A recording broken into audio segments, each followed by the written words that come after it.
Welcome.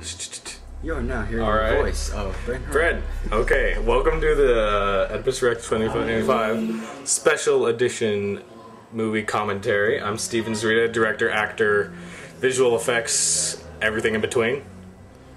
I am Bren Herrera. I am God's gift to humanity, and I play Oedipus Rex in this video. I'm Gabriel Garcia, and I'm better than Bren at everything he does. You're part in. Oh, right, I did everything else. I got anything technical, audio, and special, and awesome. And I'm Christina Putter's secretary, Bridget Melly. And I'm better than all of them because I'm a girl. And that makes me better. She has a point there. She's a feminist, as you well know. Alright, yes, Christina couldn't be here today because she's watching Scary Movie 3 in the next room. Moving on. Okay, this scene right here, the prophet scene, I filmed for the original Oedipus Rex. In his life, he runs across a king upon a highway. And I'm fading. I was going to use the original footage, but I decided to make it better, so I redid it with the moon in the background and the stars and the moon move. And I made his voice echo, which was really cool because I just yesterday figured out how to make voices echo. Echo.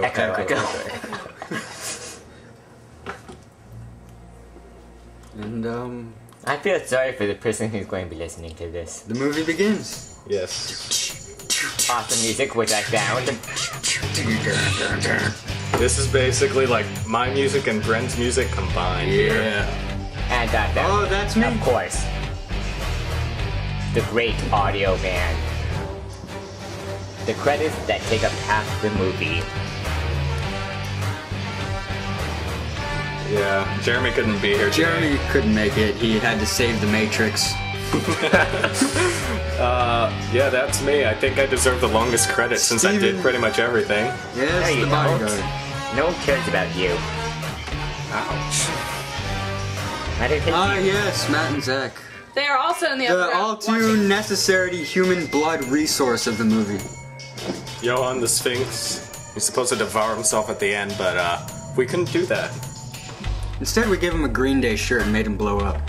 Michael, I'd like to point out, Michael Skiles was not supposed to be in this movie. He heard that we were making this. He kept asking me if he could be in this. I said no, and on the day of filming, he just showed up. He kind of showed up. He caused major property damage as well, I might add. Yeah, he put some holes in my ceiling. I'm not joking.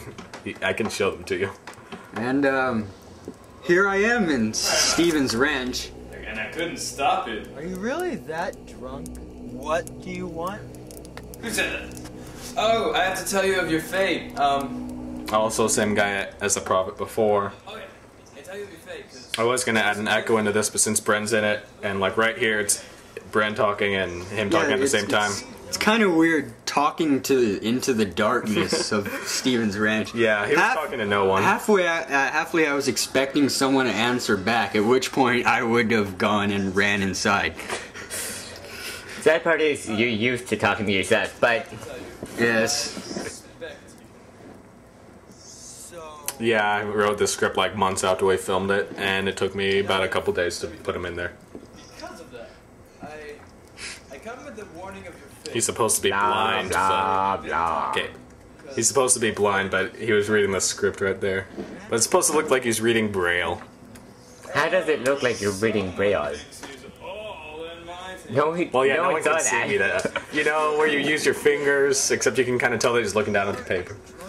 Blind blue hallucination. What do you mean you come to help me? I'd say this worked out pretty well, considering we had no idea what you were going to be talking to. Yeah, I know. I know. And this is good because this is the only scene where there is no quotes. Well, okay, never mind. There are tons of quotes from other movies in this scene. Never mind. They're good movies. It's called a fan film. It's called copyright infringement. Lucasfilm's cool like that. They'll just let you do that. No, they won't. And the first lightsaber. It's supposed to be white because he hasn't chosen his side yet. And And because you're too lazy to do the real thing. No, it's like that because he hasn't chosen his side yet.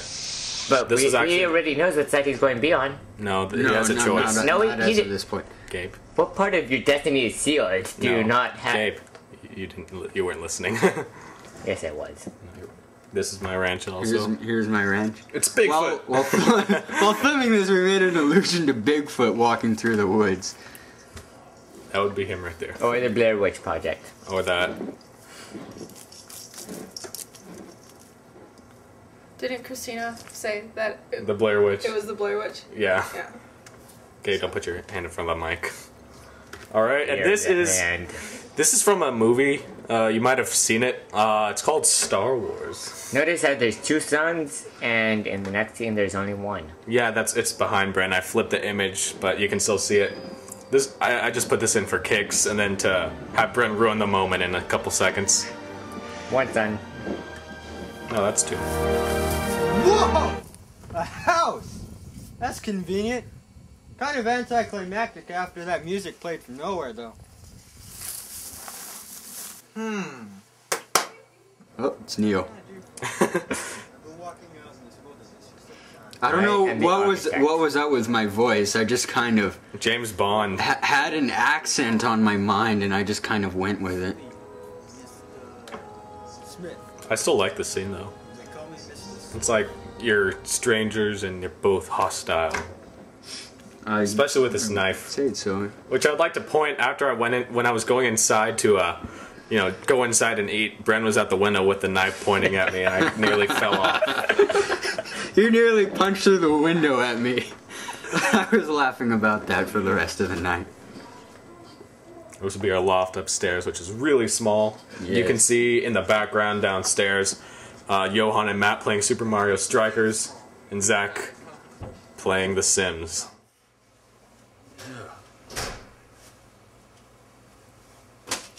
Well, this room is extremely cramped. It's very hot and stuffy. This is a good scene too. Jeremy remembered to do stuff without me having to tell him. Hey, a yo-yo! I'd like to point out that I am now a gazillion times better than this. Yes, if you don't know yet, check out the movie Hypnotized by Yo-Yo. No, don't check out that one. A new video will be filmed very shortly to show my newfound prowess. Yes, but Bren yo-yos. Yes. And if you think this is good, watch Hypnotized by a Yo-Yo. Which I, in turn, think is bad because I am now better than that movie as well. He just keeps getting better. I think I can manage. Of course, you have to pay a small fee. I have exactly what you're looking for. Yeah, we didn't have diamonds, so we used dice. We used dice. The new currency of the future. Hopefully. The white dice are supposed to be more valuable than the black dice. I also heard if you roll a 6, that's like the most valuable you can get. Yeah, it depends on what you roll. Yes.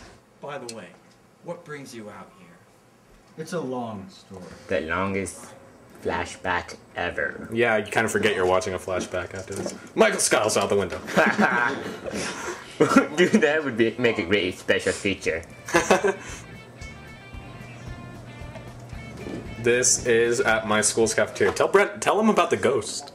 Oh, the ghost. That's a long story, as I've said in this movie. But while I was yo-yoing while I was yo-yoing while waiting for my fellow crew members to arrive. They sort of abandoned me. This is about 10 o'clock at night, pitch black. You see the doorways behind the soda machines there. I saw something out of the corner of my eye, and what looked like a small girl ran off. And I was a little freaked out, to say the least. Crazy. Crazy. Christina's not writing anything on her Jesus Loves Anatomy binder. Right, Bridget? Right, that's right. But this is one of her earlier performances, and second Zurita Films appearance. Yes. And this is first being Harrison Bergeron.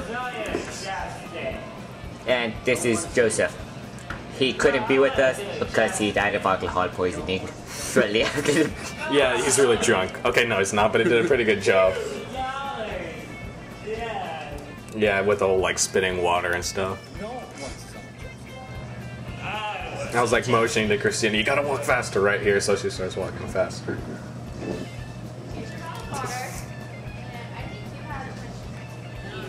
It's kind of interesting that bottle cap on Joseph's forehead stayed on there the entire time. Yeah, we never had to stick it. We never had to re-stick it on there, and there's stuff in between the shots, and it stayed on the entire time. Like when we were discussing what to do next, it was still on there.